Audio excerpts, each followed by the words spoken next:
साथियों, आप सभी का स्वागत है। आज हम व्यंजन संधि पढ़ने वाले हैं। इससे पिछली कक्षाओं में भी हमने व्यंजन संधि ही पढ़ी है। व्यंजन संधि जो एक महत्वपूर्ण संधि है उपसर्ग और शब्द शुद्धि की दृष्टि से भी। व्यंजन संधि के हमने 4 नियम पढ़े। एक व्यंजन घोष संधि, दूसरी हमने पढ़ी व्यंजन जो है पंचम वर्ण की संधि, पंचम वर्ण बन जाता है उसमें। तीसरी मै की संधि पढ़ी हमने और चौथी तय की संधि। यूँ आप दिमाग में बिठाएंगे तो आपको जल्दी से ये संधियाँ याद हो जाएंगी। इसके बाद अभी हम जो पढ़ने वाले हैं व्यंजन मूर्धन्यकरण संधि। साथियों बहुत ज़्यादा महत्वपूर्ण है, थोड़ा समझने की आवश्यकता है। व्यंजन मूर्धन्यकरण संधि देखेंगे कैसे है।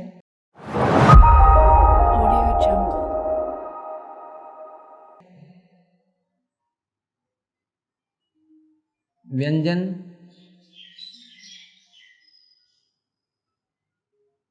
मूर्धन्यकरण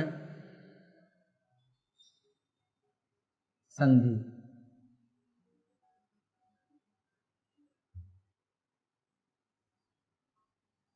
इसमें है क्या, ये हमें जानना है कि व्यंजन मूर्धन्यकरण संधि में क्या होता है। देखें, व्यंजन मूर्धन्यकरण, अब देखो मूर्धन्यकरण शब्द जो है ये बहुत ज्यादा महत्वपूर्ण है यहाँ पर। यानी मूर्धन्यकरण संधि में होता क्या है कि कोई भी व्यंजन यदि किसी मूर्धन्य व्यंजन में बदल जाता है तो उसे हम कहते हैं उसका मूर्धन्यकरण हो गया। तो कैसे होता है, जैसे मूर्धन्य व्यंजन कौन कौन से हैं एक बार उनको हम जानेंगे। मूर्धन्य जो व्यंजन हैं वो हैं, व्यंजन समझ लो चाहे स्वर समझ लो। मूर्धन्य कौन कौन से हैं, एक ट है, फिर ड, ढ, अण, र और श, ये मूर्धन्य है। और एक री होता है मूर्धन्य, स्वर की बात करें तो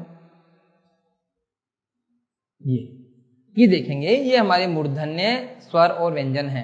ये स्वर है और बाकी सारे व्यंजन है मूर्धन्य है। आपको याद हो हमने व्यंजन वर्गीकरण पढ़ा था, उसमें उच्चारण स्थान उसके आधार पर हमने पढ़ा कि उच्चारण स्थान जो है उसके आधार पर मूर्धन्यकरण, ऋतु रसा नाम मूर्धन्य, हमने ऐसा पढ़ा था।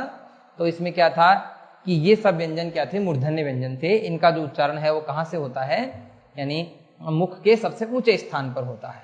यदि कोई भी व्यंजन इनमें बदल जाता है तो वो कहलाता है उसका मूर्धन्यकरण हो गया। जैसे हम उदाहरण के तौर पर हम बोलते न है और वो न जैसे अण में बदल गया, किसी भी कारण से बदला, लेकिन वो न यदि अण में बदल गया। जैसे हम लोग बदलते भी हैं, हमें बोलना है खाना लेकिन हम क्या बोलते हैं, खाना। ठीक है, हमें बोलना है थाना लेकिन हम बोलते हैं थाना, थाने पर जा रहा हूँ। ठीक है, खाना खा लो, जाना नहीं है क्या, मतलब क्यों हम क्यों बोलते हैं, क्योंकि हमारा जो मुख सुख के कारण हम न को अण में बोल देते हैं। तो कुल मिलाकर ऐसी स्थिति क्या कहलाती है कि मूर्धन्यकरण हो गया। किसी कारणवश यदि स जो है वो यदि श बुल जाए तो ये भी क्या होता है, मूर्धन्यकरण होता है। तो इस तरह से साथियों ये मूर्धन्यकरण होता है जो हमें ध्यान में रखना है। अब देखो, आज जो हम संधि पढ़ने वाले हैं व्यंजन मूर्धन्यकरण संधि, इसमें होता क्या है, इसमें यह होता है कि एक ये स जो है वो श में बदल जाता है, एक इसमें यह होता है। दूसरा होता है इसमें स्थ में बदल जाता है, यानी 2 मूर्धन्यकरण, इसका भी हो गया और इसका भी हो गया। ठीक है, यानी थ भी ठ में बदल रहा है। और तीसरा जो मूर्धन्यकरण होता है वो होता है न किस में बदलता है, अण में बदलता है। 3 प्रकार से मूर्धन्यकरण होता है। स श में बदलता है, स्थ में बदलता है और न अण में बदलता है, और ये मूर्धन्यकरण हो जाता है। अब देखो क्या है इसमें, जैसे इसमें नियम है, मैं आपको नियम बता रहा हूं, लेकिन आपको नियम याद न भी रहे और न भी रखना चाहो तो भी कोई समस्या नहीं है। आप इसके उदाहरणों को ध्यान में रखेंगे तो आपको ये बात बिल्कुल से समझ में आ जाएगी। देखो होता क्या है, जैसे ये स आ रहा है, इधर प्लस के निशान के बाद यह स आ रहा है, ठीक है, और इसके पहले यदि ई और उ है छोटा, तो ये स जो है ये किस में बदल जाता है, इस श में बदल जाता है। ये पहली स्थिति है, स आ रहा है, दूसरे यानी प्लस के निशान के बाद, यानी दूसरे वाले शब्द के में शुरुआत ही श से हो रही है, इधर ई उ की मात्रा आ रही है, तो ये स किस में बदलता है, श में बदलता है, और ये इसका मूर्धन्यकरण हो गया। इसके कुछ उदाहरण हम देखते हैं। जैसे हमने लिया एक वी और इसके बाद ले लिया सम। अब आप खुद देखेंगे यहाँ ई आ रहा है, यहाँ से आ रहा है, और ये क्या हो जाएगा, जब एक साथ बोलेंगे इसको क्या बन जाएगा, विषम। देखो सम बोलते हैं ऐसे, विषम बोलते हैं ऐसे, क्यों हुआ इससे में, इसका कारण है मूर्धन्यकरण होना, मूर्धन्यकरण के कारण ही ऐसा हो जाता है। इसी तरह दूसरे एक और उदाहरण हम लेंगे, एक हमने लिया जैसे परि और यहां ले लिया सद। अब आप देखो परि तो ऐसे कैसे हो जाएगा, ये ऐसे बदल जाएगा और ये परिषद हो जाएगा। इस तरीके से इसका भी क्या हो जाएगा, मूर्धन्यकरण हो जाएगा, इस स का श बदल जाएगा। और कुछ उदाहरण लेंगे, जैसे एक लेंगे हम अभी और एक सेक, तो ये क्या बन जाएगा, ये बन जाएगा अभिषेक, ऐसे हो जाएगा अभिषेक, इस तरीके से बन जाएगा। और देखो एक हम लेते हैं जैसे अनु और इसके बाद लेते हैं संग, क्या हो जाएगा, अनुषंग हो जाएगा, स किसमें बदल जाएगा, श में बदल जाएगा, ये हमें ध्यान में रखना है। इसके साथ में देखो एक लेंगे हम सु और यहां लेंगे सुप्त, तो ये क्या बन जाएगा, सुषुप्त बन जाएगा, सुषुप्त हो जाएगा। ठीक है, ये स किसमें बदल गया, श में बदल गया। एक हम लेंगे जैसे सु और सु के साथ ले रहे हैं जैसे समा, तो क्या बन गया, सु ऐसे कैसे, स श में बदला और ऐसे बन गया सुषमा बन गया, सुषमा का सुषमा का सुषमा, इस तरह से बन गया। एक हम ले रहे हैं जैसे सु और स्मिता, तो ये सु तो ऐसे कैसे हो गया, ये इसमें बदल गया और ये सुष्मिता हो गया। साथियों ये चीज हमें ध्यान में रखनी है कि कुछ उदाहरण मैंने बताए, और भी आप दूसरे उदाहरण देखेंगे, आपको मिलेंगे इसी तरह के उदाहरण। तो आपको ध्यान में क्या रखना है कि इसके बाद श में और इधर ई उ आता है, इनमें सभी में ई उ आ रहा है और ये से बदल जाता है। आपको काफी सारे उदाहरण इसके मिल जाएंगे, तो आप इस तरीके से इसको समझेंगे कि स जो है वो श में बदल जाता है, ये हमें ध्यान रखना है। और ये क्या हो गया, इसका मूर्धन्यकरण हो गया, विषम, परिषद, अभिषेक, अनुषंग, ठीक है, सुसुप्त, सुषमा, सुस्मिता, इस तरह के कुछ उदाहरण हम देखेंगे जिनमें ये हो जाता है। एक देखेंगे इसे उपनी और इधर देखेंगे सद, तो क्या हो जाएगा, उपनिषद हो जाएगा, जैसे बन गया। कुल मिला के आपको ध्यान में रखना है, इस तरीके से ये होता है। ठीक है, अब इसका हम ये दूसरा तरीके का जो मूर्धन्यकरण है वो देखेंगे कि स्थ में कैसे बदल जाता है, ये भी आप ध्यान रखेंगे किस तरीके से बदलता है। इसमें आप देखो जैसे यहां पर क्या होगा, कि हम दूसरा ये वाला नियम देखना चाह रहे हैं, यहाँ स्थ आएगा और यहाँ बदल जाएगा, किसमें, स्थ में बदल जाएगा, यानी इधर ई उ है, इधर ई उ, इधर स्थ, स्थ किसमें बदला, स्थ में बदलेगा, यानी इसका भी मूर्धन्यकरण, इसका भी मूर्धन्यकरण, ये भी हमें ध्यान में रखना है। देखो किस प्रकार से होगा, जैसे हमारे पास उदाहरण हम ले रहे हैं, जैसे एक ले लिया युधि और युधि के साथ ले लिया स्थिर, तो क्या हो गया यहाँ पर, युधि तो ऐसे कैसे हो गया, ये स्थिर तो किसमें बदल गया, स्थिर में, तो युधिष्ठिर हो गया। बिल्कुल सरल सरल आराम से देख सकते हैं। एक देखो हम ले रहे हैं जैसे प्रति और इसके साथ ले रहे हैं स्था, तो क्या बन गया, प्रतिष्ठा बन गया, प्रतिष्ठा बन गई। इसी तरह देखो हम एक प्रतिष्ठान भी ले सकते हैं, एक प्रतिधन स्थान प्रतिष्ठान भी हो सकता है। बिल्कुल सरल इसी तरीके से दोनों उदाहरण हम कर सकते हैं। एक है अनु और अनु के साथ ले रहे हैं स्थान, ये क्या हो जाएगा, अनुष्ठान हो जाएगा, अनुदन स्थान अनुष्ठान हो जाएगा। स्थ किसमें बदलेगा, स्थ में, इस तरह से बदल जाएगा।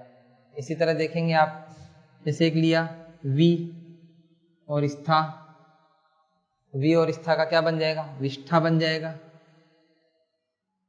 ऐसे बन जाएगा। नीदन स्था और क्या बन जाएगा, निष्ठा बन जाएगा, निधन स्था निष्ठा बन जाएगा। इस प्रकार से भी हम इसको ले सकते हैं, समझ सकते हैं।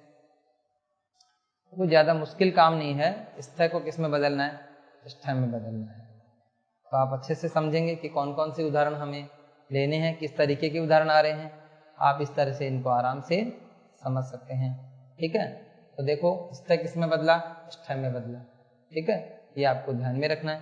प्रतिष्ठान, अनुष्ठान, ठीक है, निष्ठा, निष्ठा, प्रतिष्ठा, इस तरीके के उदाहरण हमें ध्यान में रखने हैं। और इनके अलावा भी उदाहरण मिलेंगे, बस आपको याद क्या रखना है, ष्ठ में बदल जाता है और ये मूर्धन्यकरण हो जाता है। इसके बाद में एक नय और अनय का भी हम देखेंगे किस तरीके से करेंगे। नय और अनय में क्या है, ऐसी कोई शर्त नहीं है कि नय अनय में कैसे बदलता है, बस ये मुख सुख के कारण बदल जाता है। मुख सुख का मतलब क्या हुआ कि हमें बोलने में नय क्या होता है, जब शुरुआत करते हैं तब तो नय आसानी से बोलता है, अनय से शुरुआत नहीं होती है। लेकिन जब हम बीच में बोलते हैं या अंत में बोलते हैं तो जो नय होता है ना, वो अनय में बदल जाता है। इस तरह से मूर्धन्यकरण हो जाता है और मुख सुख के कारण हम इसको बदलते हैं। इसमें आप देखेंगे कैसे होता है ये। जैसे हमने लिया री और री के साथ में हमने ले लिया नय, तो क्या बन गया, ये बन गया ऋण। री के साथ में नय ले लिया तो ये ऋण बन गया।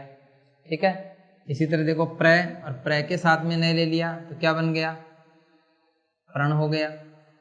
प्रय के साथ नय लेने पर प्रण बन गया। एक देखेंगे प्रय और इसके साथ ले रहे हैं हम नेता, अकेला बोलते हैं नेता बोलते हैं, और यहाँ क्या बन गया है, प्रणेता बन गया। नय अनय में बदल जाता है, ये बात हमें विशेष रूप से ध्यान रखनी है। इसी तरह देखो एक ले रहे हैं हम परी और परी के साथ ले रहे हैं नय, तो क्या हो गया, परिणय हो गया। ये ध्यान में रखेंगे कि परी के साथ नय लेंगे और परिणय बन जाएगा। इसी तरह देखो एक हम जैसे यहाँ पे ले रहे हैं नय नेता, एक हम ले रहे हैं प्रय और प्रय के साथ ले रहे हैं नति, तो क्या हो जाएगा, प्रणति। प्रय के साथ नति लिया, प्रणति हो गया। एक प्रय के साथ में हम ले रहे हैं नय, तो क्या हो गया, प्रणय हो गया। साथियों प्रणय का अर्थ होता है प्रेम और परिणय का अर्थ होता है विवाह, दोनों अलग अलग चीजें हैं। तो आप ये इस तरह से इनका भी ध्यान करेंगे कि नय भी अनय में चेंज हो जाता है। तो इस तरीके से हमें ध्यान में रखना है कि नय अनय में बदल जाता है, ये भी क्या होता है, मूर्धन्यकरण होता है। तो ये बातें हमें कभी कभी ये अंत में भी हो जाता है। जैसे एक ले लिया हमने राम और अयन लिया, अब यहाँ देखो रे, ये ऐसे कैसे रहेगा, मैं आ में बदला ये, और ये नय जो है ये अनय में बदल जाएगा, तो रामायण हो जाएगा। नय का अनय में चेंज होना, ये यहाँ पर मूर्धन्यकरण हो गया। इस तरीके से हमें ध्यान में रखना है कि कौन कौन से उदाहरणों में कैसे बनता है। इसके अलावा भी जो कुछ उदाहरण आएंगे आपको बिल्कुल देखते ही समझ में आ जाना चाहिए कि इस प्रकार से ये बना है। ठीक है, तो साथ में ये व्यंजन मूर्धन्यकरण संधि थी, इसके 3 जो नियम थे वो आपको ध्यान में रखने हैं। और इनमें कुछ उदाहरण हमने किए हैं, कुछ उदाहरण आप हमारी पुस्तक से भी देखेंगे। और इसमें यही है कि व्यंजन का मूर्धन्यकरण हो गया, स श में बदला, ष्ठ में बदला और नय अनय में बदला। इस प्रकार से हम इसका क्या करेंगे, मूर्धन्यकरण कर देंगे। इसके बाद में हम इसके और एक आगे और संधि पढ़ते हैं व्यंजन में ही, और वो पढ़ेंगे हम व्यंजन आगम संधि। व्यंजन आगम संधि पढ़ेंगे, यानी अभी तक हम व्यंजन संधि में क्या करते आए हैं, व्यंजन संधि में एक चीज को, एक वर्ण को, एक व्यंजन को दूसरे व्यंजन में बदलते आए हैं। जो बदलते हैं उसी प्रकार इसका नाम तय हुआ। 6 नियमों में आप व्यंजन संधि को बांध कर रख देंगे, और उसके अलावा कोई विशेष व्यंजन संधि में कुछ नहीं बचता है।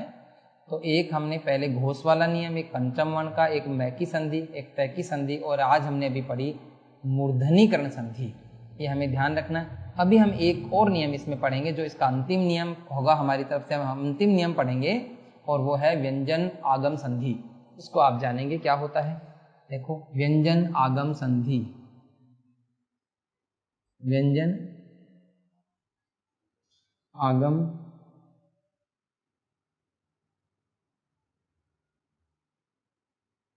संधि। व्यंजन आगम संधि में क्या होता है कि व्यंजन का आगमन हो जाता है। अभी देखो क्या होगा, किस तरीके से होगा, जैसे यहां से एक शब्द लिया और यहां से एक शब्द लिया, हमने 2 शब्द ले लिए। एक इधर से एक इधर से। अभी हम क्या कर रहे थे, कभी इसको अंतिम जो है इसको, कभी इसको इधर से कर करा के हम क्या कर रहे थे, उसको बदल रहे थे। अब की बार हमें बदलना नहीं है, अब की बार इधर वाला जो शब्द है वो और इधर वाला शब्द है वो, ये तो ऐसे के ऐसे रहेंगे और इनके बीच में क्या होगा, इनके बीच में कोई दूसरा व्यंजन आ जाएगा।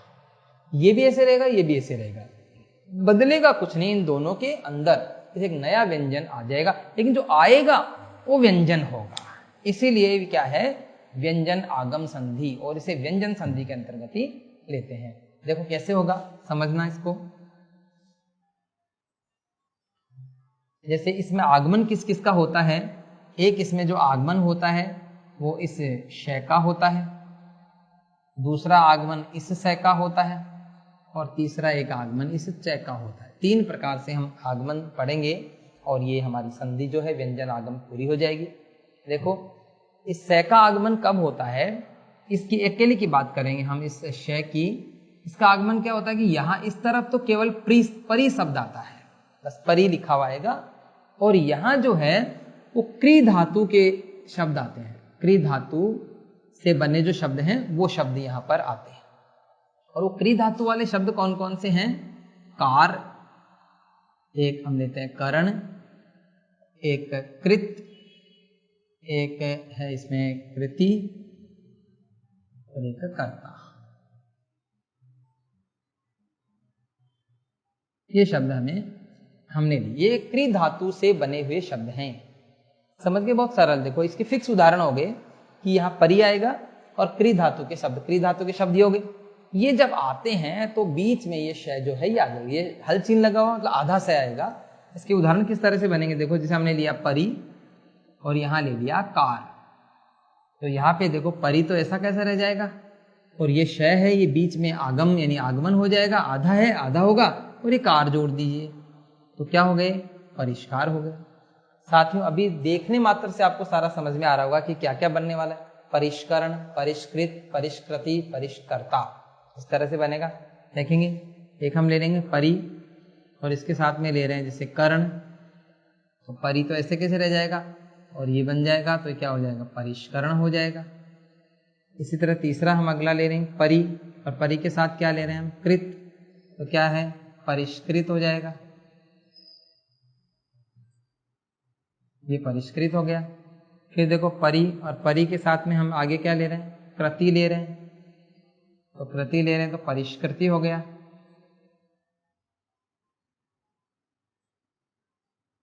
और एक हम ले रहे हैं परी के साथ में कर्ता, तो क्या हो गए, परिष्कर्ता।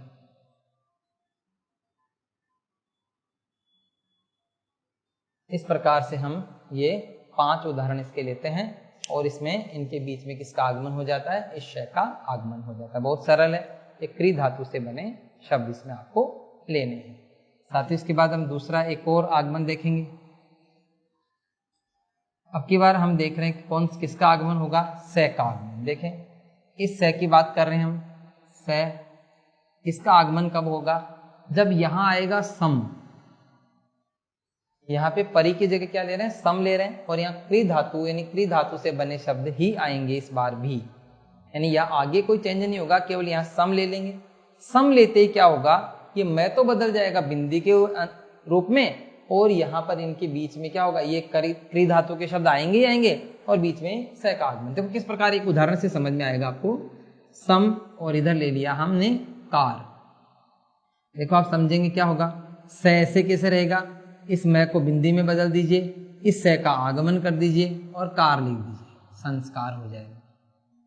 कुछ नहीं करना, इस स बीच में लाना है, इस मैं को बिंदी में बदल देना, क्योंकि ये बदलेगी, ये तो आगे वाले के कारण बदलेगी, संस्कार हो जाएगा। और इसके बाद सम और इसके साथ में हम ले रहे हैं जैसे कर्ण, तो क्या हो जाएगा, संस्करण हो जाएगा। एक हम ले रहे हैं जैसे सम और सम के साथ में ले रहे हैं कृत,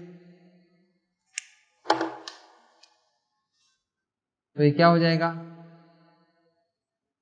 संस्कृत हो जाएगा। एक हम लेते हैं सम और इसके साथ में कृति,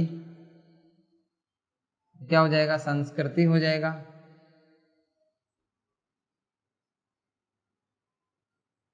और एक ले रहे हैं सम और इसके साथ में कर्ता, क्या हो जाएगा? संस्कर्ता।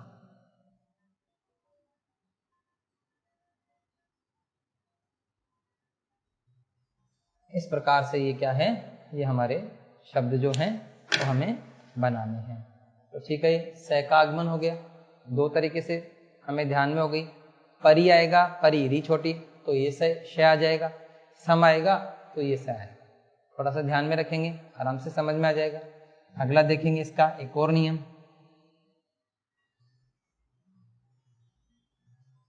अब की बार आगमन किसका करना है? च का।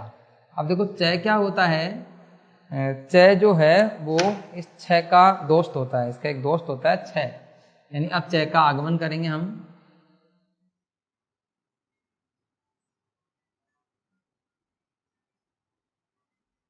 च का किस प्रकार से आगमन होगा कि यहाँ प्लस के निशान के बाद यदि छ आ जाता है, मतलब यहाँ छ से शुरू होने वाला कोई भी शब्द आता है, यहाँ पे एक शब्द है और यहाँ पे कोई छ से शुरू होने वाला, तो इनके बीच में क्या होगा, ये छ आ जाएगा। मतलब छ जहाँ आएगा ये अपने आप आ जाता है, वहां पर इसका साथी होता है ये, तो इसके साथ में आ जाता है, जुड़ जाता है। इसके उदाहरण देखेंगे कैसे होंगे। जैसे हमने एक ले लिया जैसे अनु, और अनु के साथ में हम ले रहे हैं जैसे छेद। ठीक है, तो अनु तो ऐसे कैसे रह जाएगा, ये इनके बीच में च आ जाएगा और ये अनुच्छेद हो जाएगा।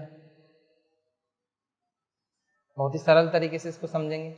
इसी तरह देखो परी, परी के साथ में लेंगे छेद, क्या हो जाएगा, परिच्छेद हो जाएगा। परिच्छेद हो जाएगा, ऐसे कैसे। इसके बाद में देखें जैसे हमने ले लिया एक प्रति, और इसके साथ ले लिया जैसे छाया, तो ये क्या हो जाएगा, प्रति छाया हो जाएगा। इसी तरह देखो एक ले रहे हैं हम वी, और वी के साथ ले रहे हैं छेद,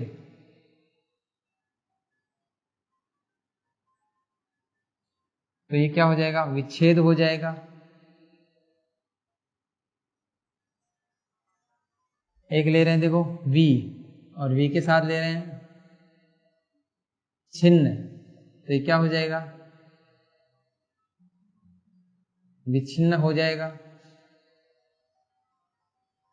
एक देखो एक ले रहे हैं हम प्रति, और उसके साथ ले रहे हैं छवि, क्या हो जाएगा, प्रति छवि हो जाएगा। इस प्रकार से। और एक देखो एक हम ले रहे हैं जैसे वृक्ष,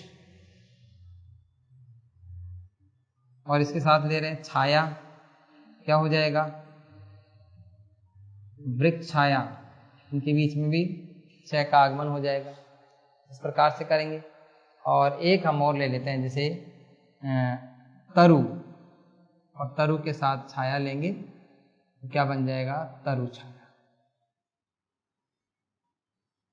कुल मिलाकर आपको इनके बीच में छ का आगमन करना है, ये बात ध्यान में रखनी है। बहुत ही सरल है, छ का आगमन होगा और ये छ आती है, आपको छ बीच में लेकर आना है।